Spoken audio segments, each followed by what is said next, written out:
And we're live on Quintessential Comics. This is our book club episode for April 2015. Hold on. Reviewing you. Sorry.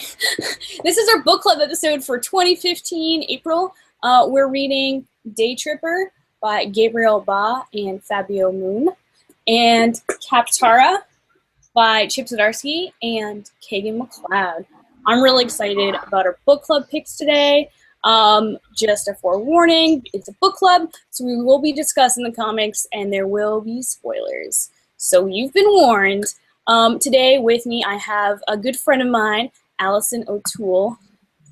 You might recognize her name from the edit line in Pitiful Human Lizard. This is editor extraordinaire of that book. Allison, you can say hello. Yeah, hi. I was just going to let you finish. If anyone's in Toronto, on Free Comic Saturday, we'll actually have a mini comic that I wrote and Jason edited for Pitiful Human Lizard. So come on down to the Silver Snail on Saturday if you're available, or TCAF next week. But otherwise, you can read the regular issues that, yes, I edit. I'm so excited for your written issue. I won't be at the Silver Snail for Free Comic Day. I'm going to Brampton to my buddies at Stadium Comics, but I'm going to pick one up at TCAF, so you better save one for me. I will do that for you. Cool. Oh my God, we're getting some live comments on the YouTube, so I just want to shout out to Megan Carter, who's like, hey, or boom, boom, nope, whoop, yeah. Hey, Megan, your comments are working. I can see them. If you guys want to chime in your thoughts and opinions, feel free to go to the YouTube page and just comment. It should be right there. Here, I'll show you. I will show and not tell. Boom. So this is our stream, a couple seconds behind. But yeah, right beside it is your chat right there. So this one won't show up after, oh, hold on. I'm gonna present to everyone just in case. Okay, cool. So this one won't show up after the live recording has finished. It will just be here during the live show. So those of you tuning in later, next time tune in to the live show, and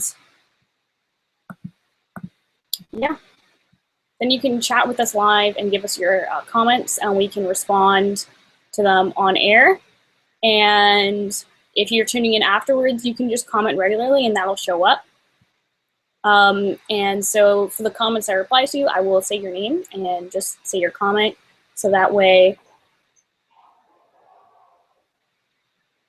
yeah. It's cool. It's cool. I know what I'm saying. I'm not like trailing off in the middle of the thought. Allison's laughing at me. A little bit. Why don't we start the show? There might be an echo. Do you have two viewers of this thing open? Here, let me just, yeah, this is muted. Do you have, Allison, do you have the YouTube page open in another tab? I do not. Okay, cool. If you did, I would just get you to mute it. Just in case, I'm just going to double check that I've only got one of these things open. There's only one of these things open. It should be fine. Megan, if there's still an echo, please do let us know. It might be that you have two of the things open. We'll see. We'll see. Okay, cool. We'll take it from now. Allison, what did you think of this book? Which one are we starting with, Alice? Oh my God, true. I should really check and see which ones we usually do first. I think we usually talk about the graphic novel first, and then we do the issue. We'll just go for that. We'll see how it goes. Cool. Megan Carter says we're good to go, so no echo. Hurrah! Okay, cool. So, Daytripper. Now this is a graphic novel that's been out for a while. I know you reviewed it before, so it's a little bit of a refresher for you. But what did you think? It's probably one of my favorites, actually. I read it a few years ago for the first time, and I remember the first few issues, I was kind of worried it was going to be very Zach Braff movie-y. It seemed really caught up in its kind of own like significance and everything, and it turned me off for the first 2 or 3 issues maybe. But once I got past that, I felt like it really earned that tone, and I thought that it ended up being a really interesting creative exercise, a really interesting way to engage with the character over his lifetime. So I really enjoyed it. Yeah, me too. I hadn't heard of this one. I probably would have if I was paying attention. It probably came out, in one of my off months. And so I hadn't heard about this one, but someone on Twitter, I can't quite remember who, I'll check it out. Someone on Twitter had recommended it when I was asking which we should do for our new book club, which was super cool. And so, a bunch of people had had chimed in and said, oh, these are the books you should read. And I checked some of them out and they looked okay. But I felt like this one really had meat, really had, something we could sink our teeth into and really discuss. And I always want to read either a really good book that we can talk about how much we love, or a really bad book that we can, tear to shreds, except I kind of afraid of doing that because I go to conventions and I meet the creators and I don't want to be like, hey, I saw you hated my book. But, I am guilty of that when it comes to like most New 52 stuff with, You're hardly alone on that.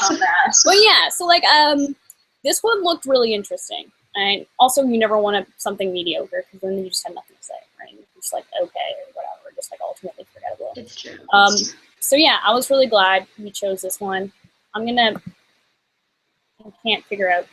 go that far back in Twitter, but thank you to whoever sent in that recommendation. I really like the style of the story, and I too thought, what if it gets too caught up in its own implications? What if it's like just wrapped up in its own like philosophical BS?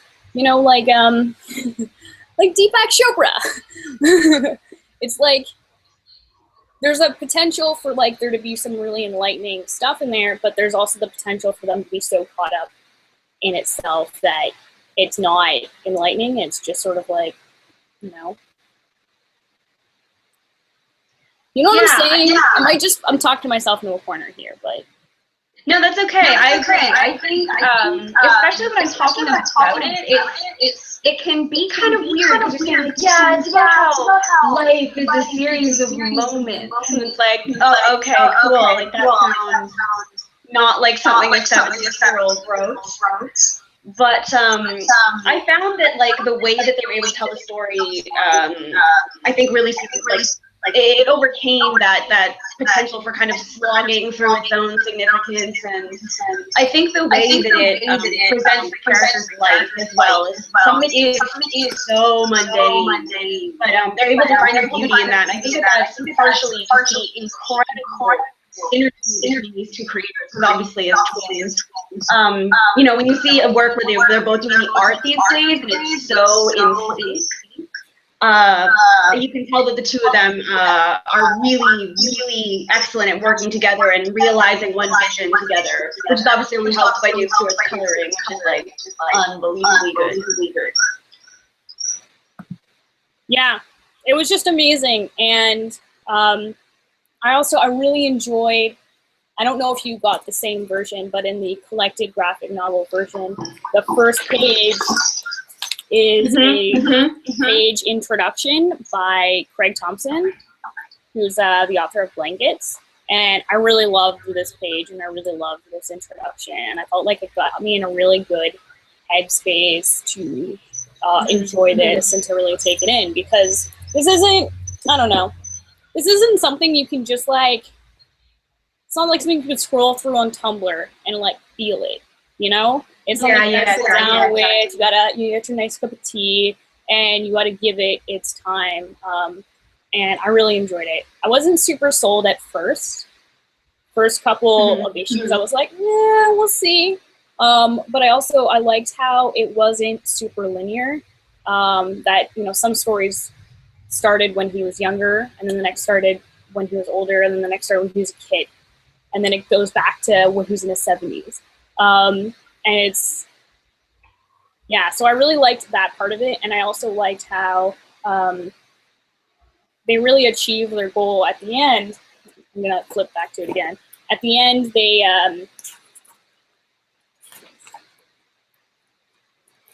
have this sort of like outro where they talk about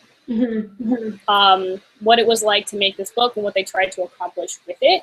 And one of the things they said is that we wanted the feeling that life was happening right here in front of every one of us, that we were living in it. And I felt like that was true, and that like it was the moments in between. It wasn't the big events, it was the moments in between. And like that's highlighted by the fact that he doesn't die in the middle of an issue, right? The whole issue is about, you know, like just him doing day-to-day stuff and spending time with his family, or, you know, trying to get this girl, or hanging out with his best friend. And it's the very last page that it's like, oh, he died, and here's his like little obituary for this time. So it really focuses on the life lived rather than death itself. I thought that the obituary is actually really great construct, I guess, to sort of focus on that. Like, I love the idea that the obit seems so focused on death. It seems like it would be the kind of thing that would be focused on this like moment of death. But instead, it really it showed legacy he'd be leaving each time that he died. It was different based on what he accomplished and what he recently accomplished. And I found that was really an interesting thing to think about. Like, what if you died right now, what would you be leaving behind? Because they do such a good job of these other characters and creating a world around him, so that you can't help but think about the implications of each of his deaths on the other characters and all the other people and the kinds of things that he'd be leaving behind for them. And I found that interesting as well, and it kind of like drew the focus away from this obsession with death. Yeah, and going back to what you said about the impact on the other characters, and like I feel like that was really it really had an impact, even though all of our interactions with the characters are through this first-person perspective of, God, I can't remember his name. It's Braz. I don't know if I'm pronouncing that right, because it's got one of those like crazy accents, and he's from Brazil. But I'm gonna say Braz, and if it's wrong, then people can yell at me in the comments. So yeah, so we only really meet all of these other characters, his like family and his best friend George, through Braz, but they really take on a life of their own through these like small interactions and these short stories. And some, like, there's a bunch of these characters that are only in a couple stories, you know, because like different issues focus on different parts. So I just felt like it was like really well done, in the sense that we got such a sense of these secondary supporting characters, even though there wasn't like an introduction to them, or like what's it called, an origin story. So I thought that was really well done. I'm just going to shout out to a comment, Megan Carter, who says, a one-page introduction is smart, especially for a book you guys are saying can be dense with philosophy. It's true, and I also like how the introduction isn't a written introduction, but it's just like a page of a comic. I thought that was really well done. And I think Craig Thompson is a good choice to do it too. You mentioned blankets. Like thematically, there's a lot of overlap books, I think. So I thought that, and his art style as well just like really fit with the book. So I thought that he was an excellent choice to write that introduction as well. But to go back to what you were saying, you mentioned his friend Jorge. And that was one thing I wasn't as happy about. Yeah, I think so. I think it was Jorge. It was like George with a J, or maybe Jorge was another character. No, I believe that it is pronounced Jorge. If I'm not mistaken. You can call him George. I don't know. Maybe we're both wrong. But either way, that's his character. I was less I don't know, content, I guess, with the way that his character was left. I wish that if they were going to go into like that event of his attempted murder of his best friend seemed so much more extreme, I guess, than anything else that happened. Like everything else is so mundane and so everyday, and this one character, this one event was so out of the ordinary, and after seeing so many events with the two of them as being close, I wish that it ended in terms of structuring it and the way that they did that they'd ended with a story when they were younger and they were happier. I found it disappointing that we were left with the attempted murder. Yeah, I can see that. I mean, in the very first story, there is some violence. There is like he's sitting in a bar and some guy comes in and robs it and he gets shot. But the rest of them aren't as like brutal, his deaths. It's like, oh, you know, like there was a plane crash, but it doesn't show like the flaming plane crash. It's just like, that's sort of like implied, but it's not as graphic and gory. I think they just really wanted to make a statement with that character, and it probably wasn't necessary. I thought it was interesting. It was like, oh, you know, like the places that our lives can take us, you never know, you know, and, you know, like even though this guy's his best friend, he took this, it was like, I'm not gonna work, I'm gonna just go and I'll figure it out. And, you know, when Roz goes to chase him down, he meets this woman who had sent the postcard and was like, oh yeah, he was writing to you all the time. He never sent these cards, and like everyone loved him. He was so much fun. And then he got sad, and then he couldn't pay his bill, and we asked him to leave. He wouldn't leave, and so we had to kick him out. And so like people became, you know, like I sort of liked how they showed a character going down that path, but I don't think it was necessarily right for this particular character. Just the abrupt change that murder was there was something about the way that they did it that just felt a little too extreme to me. Like the idea of them not ending in a good place is something I have a problem with. And as you say, with violence in other stories within the narrative, I just felt that one seemed a little extreme, comparatively speaking. And even if they kept it, but just put another story afterwards where we see the two of them together, because theoretically that's how you want to remember the character. You want to remember him as a friend, not as attempted murderer. So I just kind of wish they could pick that one like earlier in the collection, or just move later ones later or something. I mean, there are all kinds of reasons I couldn't do that and wouldn't do that with the story that we have, but it was just the one thing that kind of when I finished it. Like I loved it overall, but that one, like I don't know how I feel about that one. You know what? I can totally get it. I feel it.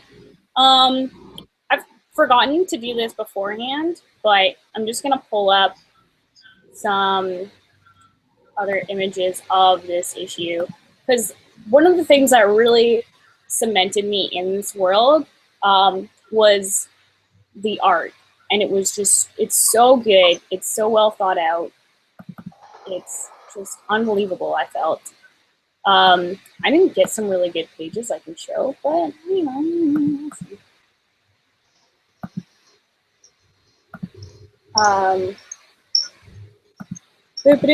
screen share.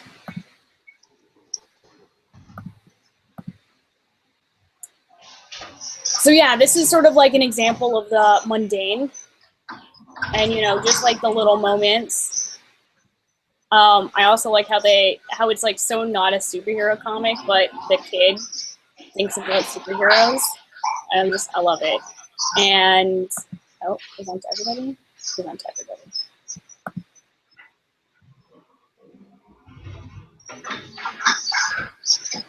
Yeah, this was a really beautiful moment. I really loved his son. He was cute.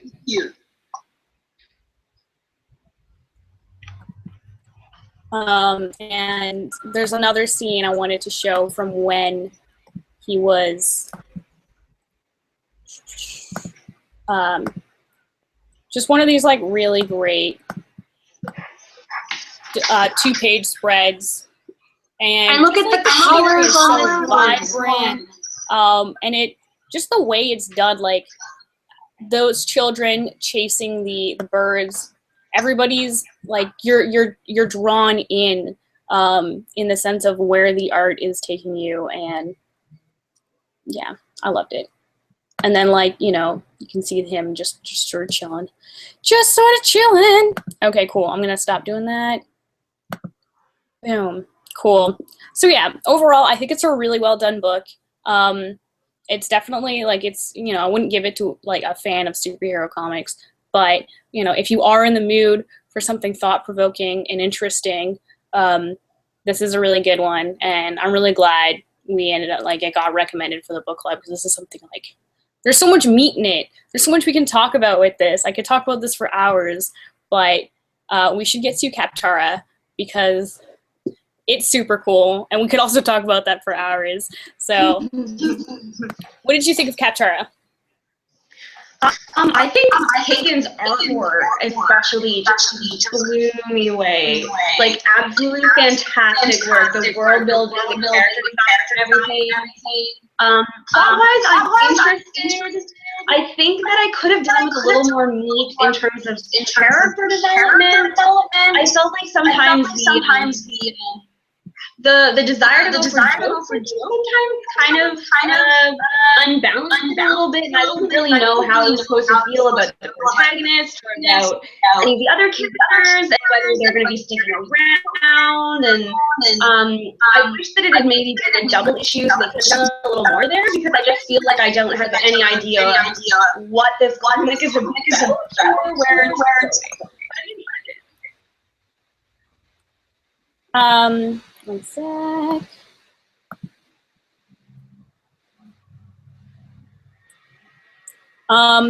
If you do, Allison, do you by chance have a set of headphones with a mic on them? I can grab them. Sure.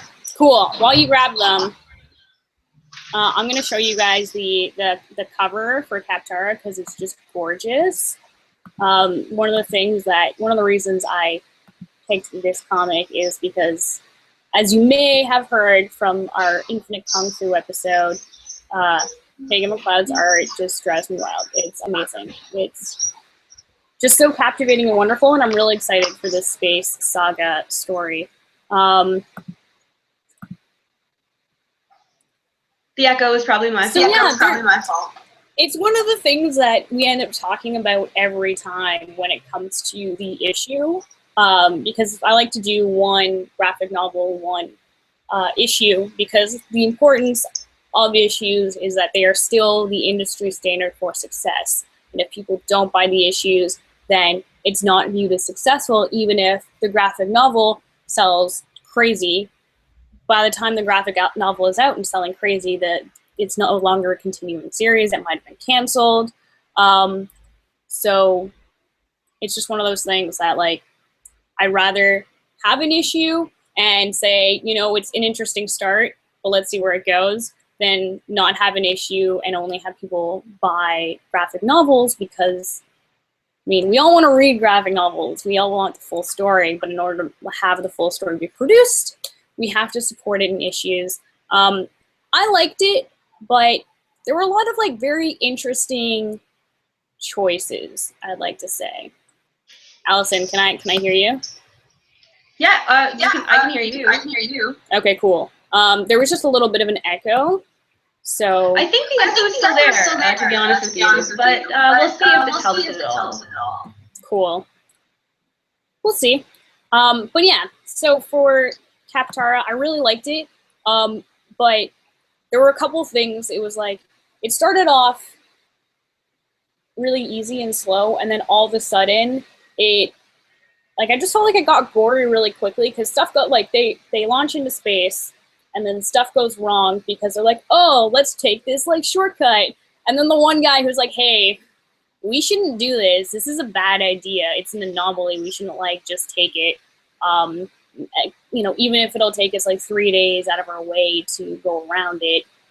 So, like, he dies really violently. Not violently, but, like, they just show a shot of him, and he just got like, and he's like in like a spacesuit cockpit, and he's just got blood coming out of his neck like everywhere. And then pretty much like everybody else dies really quick, and I thought it was really interesting. Keith, the main character, Keith, I believe so.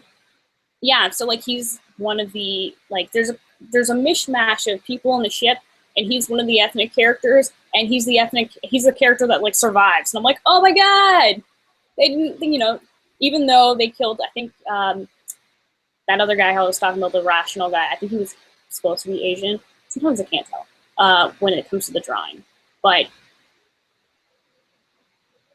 So they definitely have a really diverse cast here. So what happens to a lot of the characters, except for the white guy? Yeah, so I'm just gonna screen share that page because it's freaking hilarious. So, this is the captain of the ship. He's super white.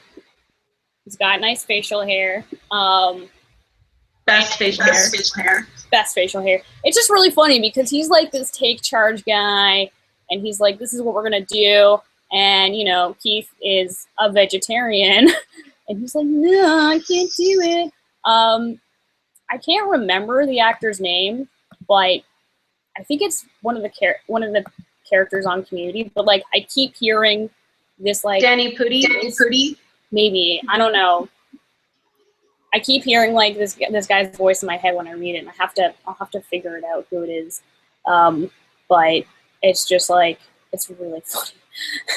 And he's got so much character on his own, even in the first issue, and I feel like that's developed well. And I also feel like the craziness of space and this world is sort of like really barely touched on, but definitely introduced.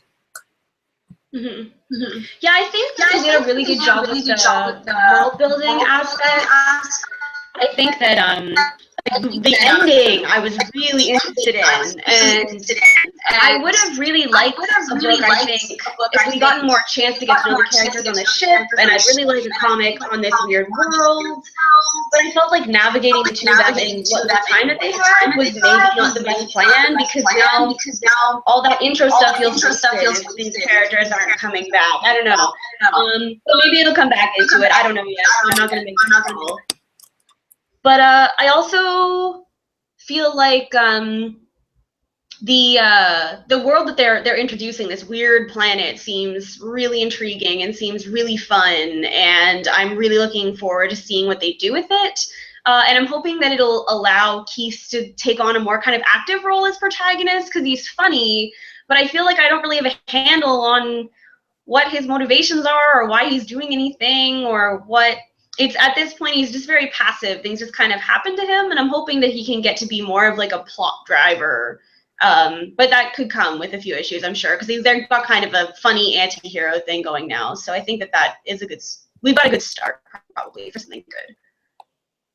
Cool. So I put headphones on, so maybe I'm thinking because I was listening to you and then you were listening to me, maybe it was echoing through that. So hopefully the echo's gone. I think it is. So, but to touch up on some of the things you said, first off about the having these side characters and having these scenes with them, and then they die really quick. I don't know if this will be the case, but I feel like there's going to be some flashbacks in the story to when the mission started and the training and the interactions between the characters, and more of that. So I feel like even though they died, this might not be the last we see of them. Also, I feel like we only saw like explicit deaths of like 2 or 3, and I feel like there might be 2 of them. Yeah, there are still a couple that are alive, I bet. That might come back, so we'll see. But a lot of those scenes, serve to tell us about Keith's character. He's a vegetarian. He's gay. His aunt is like on the board, and because his aunt is connected, that's how he got this job. And there's a scene with his aunt where she's like, I can do it, but you're just gonna be on there because I told you. Is this really what you want? Because you've earned everything else, and you want to like use your connection for this. And he's like, listen, I've got nothing going for me on Earth, so I want to go out and explore. So I felt that was kind of a strange way to set that up. It was interesting and definitely got me interested in the character, but it also sets him up to be kind of out of his element. And so you'd think that he would be like more nervous and everything. But even on the ship, what we saw of him was more, he seemed so like laid back. And but he doesn't like, because his motivation was, it's negative. It's not he doesn't have, it's passive, right? It's just like, I don't know what I'm doing here, so I'll go do this other thing. And I'm not saying that's necessarily a bad thing. Like, I think it could definitely be a really interesting way to build up the character and to build up the series, but it's just sort of a weird, it felt to me that it made it really hard to get a handle on him when it was all just kind of, yeah, I don't know, I'll go try this thing, whatever. Like Seth Rogen comedy in space kind of feel in terms of that, like, you know, just letting weird things happen to me instead of putting my mark on stuff. But again, like, that has the potential to change, and I'm not going to condemn the series yet. And I'm really interested to see how they do that. But I thought that for an intro issue, we didn't get to know that much about our protagonist.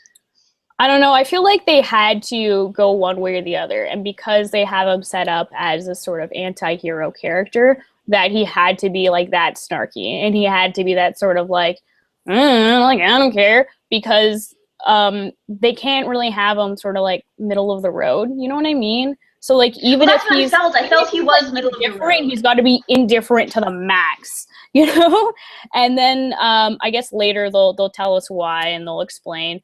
But I just thought it was interesting because from a reader's perspective, having this character be like, I have no connections, I have no ties, I want to go out there and do things. We can pretty much live vicariously through this character and go explore the worlds of Kaptara and the worlds around Kaptara. I'm just going to quickly talk to the people in the comments. Both Rob P. And Megan were like, oh, yo, the echo's still there. But then they were like, oh, man, it's better. It's perfect. Yay. Cool. So in the future, we'll always wear headphones because double speakers. It's a thing. But yeah, I thought it was really cool. Some parts of it were like weird, but I kind of like that. I didn't get any pictures of this, but I went to the launch party and I saw some of Kagan McLeod's original pages, and it's really cool because he does like sort of soft shading. It's not like really coloring. It's like sort of soft shading. He's got these like interesting sort of like half tones where he's like, I want this to be slightly darker, slightly lighter, but he doesn't do too much in like natural inks. He scans those in and then sends them to the colorist and checks them out. But I thought those were really cool because traditionally his art has just been like, not non-traditionally, but when he did Infinite Kung Fu, it was all black and white and it was all inks. And so I know he's done a bunch of color work when it comes to like doing his portraits and like professional illustration stuff. So seeing his pages was really cool. So if you ever have a chance to see some Kagan McLeod Kaptara pages, they're really cool. And like there's just a bunch of cool stuff I'm really looking forward to explore with them. I'm gonna put up the image for issue 2 because it's freaking hilarious. If I can find it. For now, here, check this out. Just that page spread, so good. Yeah, that was fantastic. The creature designs and the character designs in this are spectacular. I'm super excited about those. Yeah, and I got the issue 2 up. I'm gonna show it. It looks really cool because like they've just sort of hinted to this like crazy person. Like they enter like reason I feel like they didn't talk about a lot of the space crew is because they're not really gonna be the main characters. This guy Dartor, the Dart Master, who's also a prince of Kaptara, he's probably gonna be a big part of this. And there's also this motivational orb who is super fun. He's just got motivational sayings on him, and he'll just like be there in the background. And so yeah, they showed in one scene this crazy cat tank, and so it looks like we're gonna see a lot of that in the next issue, and I'm really looking forward to that. Yeah, Megan Carter says that Keith is sort of like a Chris Pratt Star-Lord type. Yes, very much so. I mean, in a sense, in the movie Guardians of the Galaxy, Star-Lord sort of does, like, as a kid, he does want to get home. So, yes, maybe, sort of, similar. But I really do think this is going to be one, like, this is going to develop into something that's going to be hard to compare it to other stuff that easily, because Chip and Kagan are like, hey, we're going to just do what we want, and you guys can either enjoy it or not. But we just end up enjoying all the crazy stuff that comes out of their minds. And so, like, this is, like, pretty much what they're going to do with all of the crazy, weird ideas they've had for space adventures forever. So I'm really looking forward to it.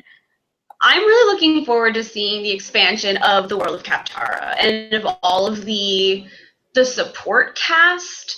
I think that that's going to be really where the book shines, is going to be all these weird characters that they've developed. And I'm hoping, I mean, not that I doubt this, but I want to see a balance between that insanity and, like, an emotional grounding, which you can see them laying the groundwork for with, you know, the stuff, especially with Keith and his aunt. I think that has the potential, and especially with, you know, we've said his lack of desire to stay at home, and now he seems like he'll be happier here. So I'm hoping that character exploration will have a good, like, ground, and then they'll have just craziness around it, because motivational orb, the cat tanks, like, all of the characters, everything we've seen seems, as you say, like, just incomparable to anything else, which is, I guess, where the saga comparison does come in, because it's all just these weird creatures that no one else would come up with, and I'm sure that this one's going to have their own sort of unique spin. So I'm really looking forward to all the creature designs that we're going to see. Yeah, no, I think this is, like, not the best first issue I've ever read, but it's good. And I am, like, it is a kind of issue where I finish it and I'm intrigued, even though it wasn't perfect, even though, like, there are some parts that were like, yeah, I'm intrigued. I'm gonna get the second issue. This is something I will be continuing on, and yeah, I'm along for the ride. So, you know, I'm looking forward to it. I think, you know, I feel like these are both really solid picks. When I first announced the book club, I showed a picture of both these two, and I was like, oh my God, look at the colors. So I definitely wasn't let down on that aspect of just the pure gorgeousness of these books. It's just awesome, so pretty. Yeah, I feel that the color artists on both works really deserve shout outs. Like, I mentioned Dave Stewart before, whose work is just unbelievable in everything that he does. And I'm seeing that Becca Kinsey has the credit to have helped Kagan with the colors on this one. So shout out to both of them. You did spectacular work. True that. Megan Carter comments in the YouTube chat. She says, pretty sure do whatever I want and you'll like it is Zdarsky's slogan. I'm pretty sure that, yeah, I would agree with you. That's definitely Zdarsky's slogan. So we're just gonna go along for the ride on that one. Was there anything else you wanted to say about either of these books? Not that I can think of. I probably should have come in with notes. We maybe both should have come in with notes. I don't know. We figured it out. It's fine. They were both good. I am looking forward to seeing the rest of Kaptara. I'm definitely, as you say, not the greatest I've ever read, but I'm interested and intrigued, and I'm definitely going to be picking up the next issue. I wish I could have made it to the launch party last week, but I couldn't. And yeah, Daytripper, one of my favorites. I think that one's fantastic, even for people. You said you wouldn't necessarily recommend it to superhero fans. I think that's fair, but I also think it has the potential to be incredibly accessible for people who might not be as familiar with, like, graphic literature. I think that the as long as you explain, I recommend this one to my mom, but she got confused because she didn't get how he died at the end of each issue and came back. So I think with a little explanation about the mechanics of the story, that it's could be a really great pick for people who aren't as familiar with the graphic novel format and who want to give it a shot, give this new medium a shot, but maybe aren't as into the whole people in spandex punching each other thing. So I hope that people watching this who haven't read Daytripper pick it up as soon as they can. As you said, you can get it at the library if you're in Toronto. And I hope that people pick it up whether they are really familiar with comics or not. Me too. So for next month, I didn't come prepared today. I did this great thing where I was like, oh, I do 2 shows a month. Let's book them one night after another. So last night I was at Brampton with Ricky Lima filming our next Pull This for Stadium Comics. So I didn't pick the next books for QCX Club, but if you guys follow us on our Facebook page and our YouTube channel, it's hard to share news on YouTube. That's not a video. But follow us on Facebook and on Twitter. I'm going to announce the new books and the new date in either tomorrow or in the next couple days this week. What I am going to do is I'm going to change the date. Instead of the last Tuesday of the month, I'm going to make it the 3rd Tuesday of the month because I keep wanting to go to the Toronto Comic Jam, but it's the last Tuesday of the month. And so yeah, I'm hoping that'll work out. And if you guys have suggestions for new releases coming out next month or graphic novels you want to read, I'm pretty sure I know what I want to read for new releases because Ricky and I talked about it on Pull This yesterday. So I've got there's actually a couple. So I have to pick between them. But yeah, stay tuned. Subscribe to the channel. Follow us on Facebook and on Twitter. And I've also got, sorry, Allison. This is me just updating my viewers on news and stuff. you just hang out there and smile and look good. God, sometimes I just facepalm myself. The other thing I wanted to mention while I have you here is I'm going to be doing more interviews. I'm getting more comfortable at editing my own videos. I'm still not a huge fan. But part of the reason was in 2013, I went to TCAF and I had my friend film all my videos and I just ran around and filmed a bunch of videos. And then afterwards, I found that each and pretty much every single one of them was out of focus for the entire interview, and I just wanted to kill myself, literally, sorry, this is really bad. I exaggerate kind of sometimes, and then I'm like, oh man, I wonder if I'm offending people, and then I'm like, oh man, they'll figure it out. I'm just a silly person. So yeah, I'm going to be interviewing people at TCAF. I'm also going to try to get some video stuff in at Free Comic Day at Stadium. We'll see if that happens. So if you guys have any requests for people you want to see me interview, you can just message them to me through any of the YouTube, through any of the Quintessential Comic stuff, or through any of my The Alice Quinn stuff. And yeah, you can also give us your reading recommendations for comics. Other than that, I'm really happy with the YouTube live events function. And I do have to quickly shout out to both Sean Ward and Shaggy Shanahan, who hung out with me on Google Hangouts for close to 3 hours one night as we tested Google Hangouts, Hangouts to Air, and live events in order to figure out that live events is the one with the live chat box. That is the one I want to use for Quintessential Comics. And we got all the kinks worked out, and I got this cool lower thirds going on where we both can see our names and what we do. Isn't that cool? Look at that. You look so professional with your little tag. You too. Yeah. Yay! So yeah, so shout outs to them. It's really cool when you got awesome friends who are willing to help you out with stuff and support you. So thanks to all the people. All of them, including you, Allison. Thanks for joining us today. And by us, I mean me. My pleasure. Yeah, we'll try to get some more people in here next time so we don't look so lonely. I had another person, but he got like seriously bad strep throat, and I was like, "It's okay. You don't have to kill yourself to join our conversation. I'll just." That's okay. We made it work.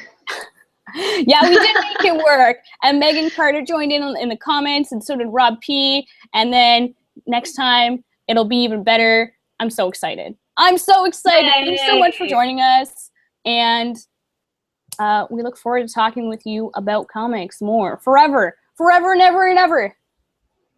So take care.